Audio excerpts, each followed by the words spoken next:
हफीज साहब, ये फरमाइए सर, ये अब तो बिजनेस का दौर है, लोग बिजनेस करते हैं और बड़ा पैसा कमाते हैं और बड़ी खुशहाल जिंदगी गुजारते हैं, तो आप सब लोगों ने सारे काम छोड़ के सिर्फ खिदमत पे क्यों लग गए? वजह? हाँ, जज़ाकल्लाह जावेद साहब, बहुत शुक्रिया। लेकिन मैं ये वजाहत कर दूं कि मोहतरम ज़ुमर साहब की तरह मैं सियासत छोड़ के नहीं आया, ना कोई और चीज़ छोड़ के आया। और आप करना भी नहीं चाहते? नहीं, देखिए, मैं सियासत तो खैर मैं कर ही नहीं रहा, लेकिन मैं जो कुछ हूँ, यानी मैं आई सर्जन हूँ और एक मेडिकल कॉलेज का डीन हूँ, वो मैं कर रहा हूँ अब भी। लेकिन उसके साथ साथ ये जो जिम्मेदारी कुरान ने हमें सौंपी है, और कुरान में बड़े वाज़े तौर पे अगर आप कुरान उठा के देखें तो कहता है कि अल्लाह की इबादत करनी है और अल्लाह के रसूल की अताअत करनी है और अल्लाह की मखलूक की खिदमत करनी है। ये सारा खुलासा है कुरान का, जो बड़े वाज़े तौर पर हमें नज़र आता है। उस बुनियाद पर जितना भी हमारा वक्त है वो खर्च करते हैं हम। और हमारी तंजीम की खासियत ही ये है कि मुझ समेत कोई 1900 लोग ऐसे हैं जो मुख्तलिफ ऑफिस बियरर्स हैं पूरे पाकिस्तान के अंदर, वो सब के सब वॉलंटियर। 1900 बंदा, 1900 यानी एक वॉलंटियर है, कोई पैसा नहीं चार्ज करता। ये नीचे मैनेजरियल स्टाफ है जिसको हम सैलरीज भी देते हैं, लेकिन जो ऑफिस बीयरर्स हैं, प्रेसिडेंट हैं, वाइस प्रेसिडेंट्स हैं, तो 150 शहरों के अंदर 9 रीजन्स और हेड ऑफिस के 1900 लोग हैं, वो सारे वॉलंटियर हैं। ईद के मौके पे तो सच्ची बात है कि पूरी कौम को मुबारकबाद भी देता हूँ, लेकिन साथ ही मैं ये अर्ज करता हूँ, ईद खुशियाँ लेके आती है। लेकिन जो लोग हमसे गुजरे हों अभी हाल ही में या कुछ अरसा पहले भी, तो ईद की खुशी के मौके पे उनके वो गम भी दोबारा ताज़ा होते हैं और बड़ी ये वो वक्त बढ़ जाते हैं, दुख बढ़ते हैं उनके। ये वो वक्त होता है कि हम उनके जख्मों पे मरहम भी रखें, उनका दिलजोई भी करें, उनको दिलासा भी दें। आप देखें कि अगर हम, आपको शायद इल्म हो कि हम 30,000 यतीम बच्चों की कफालत कर रहे हैं। 30,000? जी, 30,000। अब उनके साथ 20,000 बेवा यानी औरतें भी हैं। हाँ जी, औरतें भी हैं, माएँ हैं, उन जिनको हम बाहिम्मत माएँ कहते हैं। ये 50,000 अफराद हो के, फिर स्ट्रीट चिल्ड्रन हैं जो कि 3,000 के करीब हैं। अब वो ये सारे हैं कि जो बड़े दुख देखते हैं अपने घरों के अंदर।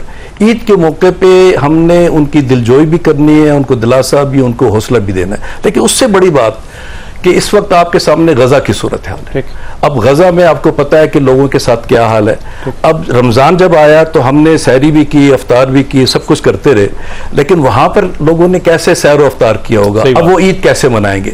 अब जो हम कर सकते हैं, तो अल खिदमत फाउंडेशन का एक वक्त इस वक्त पहुंचा हुआ है वहां पे, कायरो में है, जाएगा, इस्माइलिया जाएगा, लरीश जाएगा, मैं भी उनको ज्वाइन करने जा रहा हूँ, और हम ईद की खुशियां उनके साथ मना रहे हैं और मनाएंगे जी, कि ताकि हम कुछ नहीं दे सकते। देखिए, इस मौके पे शायद हम उनको हौसला देने की कोशिश करें, लेकिन हकीकत ये नहीं है। दिलासा काफी होता है जी, लेकिन जवेद भाई, हकीकतन तो हम उनसे हौसला लेकर आएंगे। ये किस किस्म की माँ है वहां पे जिसके 2 बच्चे शहीद हुए, तो उसे कहा गया तुम्हारे तो दोनों बच्चे फौत हो गए, तो कहती है वल्लाही हसन और हुसैन से ज्यादा लाडले नहीं थे मेरे बच्चे, और मेरे और बच्चे होते तो मैं उनको भी कुर्बान कर देती। इस किस्म के लोगों को हम कोई हौसला तो नहीं दे सकते, लेकिन शायद जाके उनसे हौसला ले सकते हैं। लेकिन अपना फर्ज तो अदा करना है कि हम अपना वक्त उनके साथ गुजारें, अपना माल उन पे खर्च करें। तो अल खिदमत फाउंडेशन उनके लिए जो कुछ कर रही है, अब इस मौके पे हम खुद जाकर उनके साथ ईद की खुशियां मनाने के। अच्छा, आपके पास एक सवाल छोड़ के जा रहा हूँ डॉक्टर साहब, ये फरमाइएगा, ये 30,000 बच्चे आपके पास ऑर्फन है और 20,000 उनके वालिदैन हैं जो ज़ाहिर बेवा हैं, वो खवातीन, तो 50,000 बंदे बन जाते हैं। आप उनकी खिदमत करते हैं। जैसे मैं ये फिगर्स भी देख रहा था, अल खिदमत फाउंडेशन जो है ना, 21 करोड़ रुपए की रकम से आपने 2 करोड़ 5 लाख लोगों की खिदमत का फरीजा अंजाम दिया। तो करते कैसे हैं और पैसे कहां से आते हैं? जवेद भाई, ये बहुत खूबसूरत प्रोग्राम है हमारा ऑर्फन केयर का, इस पे बड़ा फख्र है हमें अल्हम्दुलिल्लाह। 22 अकामती अदारे हैं जिनमें उन बच्चों को ठहराया गया है कि जिनके दोनों वालिदैन नहीं है या उनका शेल्टर नहीं है, कोई ऐसी जगह नहीं जहां रह सके। तो उनमें जो हमने एक बेंचमार्क बनाया क्वालिटी का, वो ये था कि उसमें उनको वो मयार दें जो हम अपने बच्चों को मयार देते हैं। तो अल्हम्दुलिल्लाह, कभी आप विजिट कीजिए, हमारा आगोश कॉलेज मरी है या और देखिए, तो अल्हम्दुलिल्लाह वो स्टैंडर्ड उनको दिया हुआ है। लेकिन ये काफी नहीं थे 22 अदारे, और बन रहे हैं 8 और बन रहे हैं। बोर्डिंग स्कूल हैं जी, बोर्डिंग स्कूल्स हैं।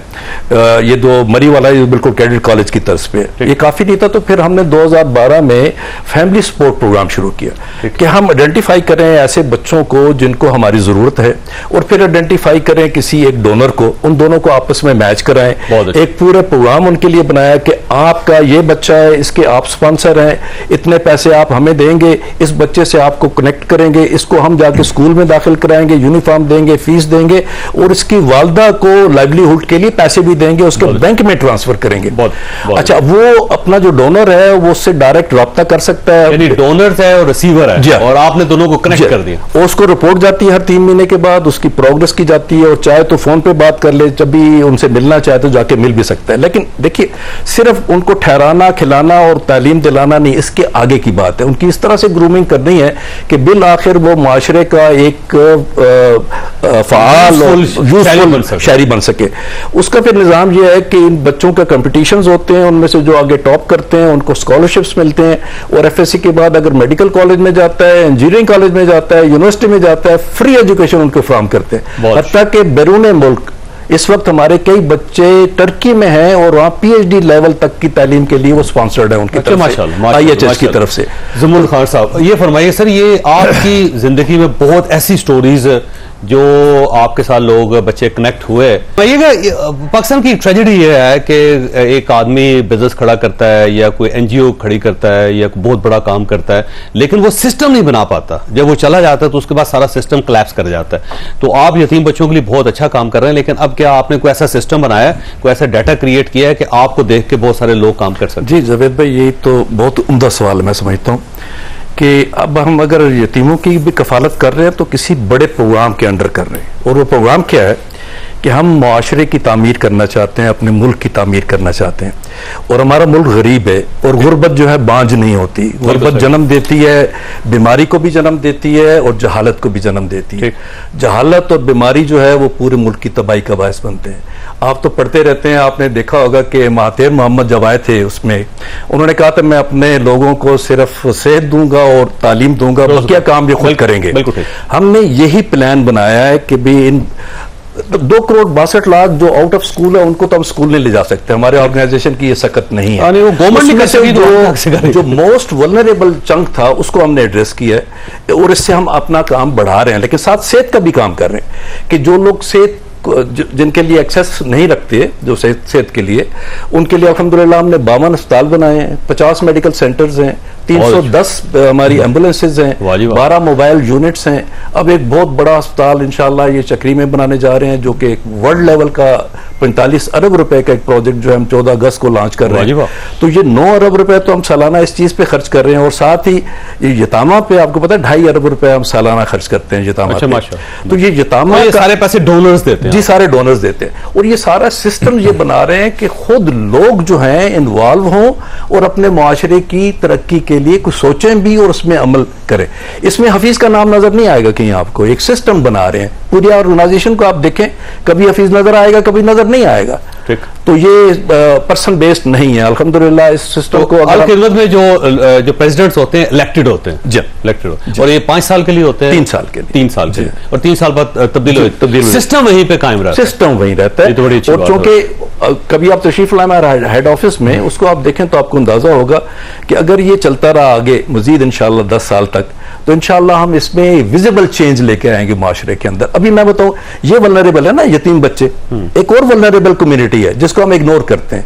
वो जावेद साहब वो है कि जो अफोर्डिंग लोग हैं, बच्चे हैं, यूनिवर्सिटीज में पढ़ते हैं, कॉलेजेस में पढ़ते हैं, पैसे जेब में है, मोटरसाइकिल या गाड़ी उनके पास है, लेकिन उनको पता है कि जब ये हम डिग्री हासिल कर लेंगे तो इसकी एम्प्लॉयबिलिटी जो है 10% भी नहीं है।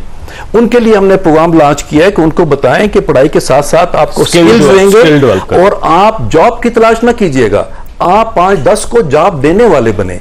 हमने टारगेट किया है कि 5 साल में 1 मिलियन ऐसे बच्चों को अपने साथ मिलाएंगे, उनकी तरबियत करेंगे। बनो काबिल प्रोग्राम शुरू किया है मुख्तलिफ बड़े शहरों के अंदर, हजारों की तादाद में बच्चों को IT की ट्रेनिंग, दूसरी ट्रेनिंग दे रहे हैं। असल में उनको सोच दे रहे हैं, मुस्बत सोच दे रहे हैं कि आप कुछ ना कुछ पॉजिटिव करते रहें ताकि आपको भी तसल्ली रहे और आपके माशरे को भी उससे कुछ बेनिफिट हो सके।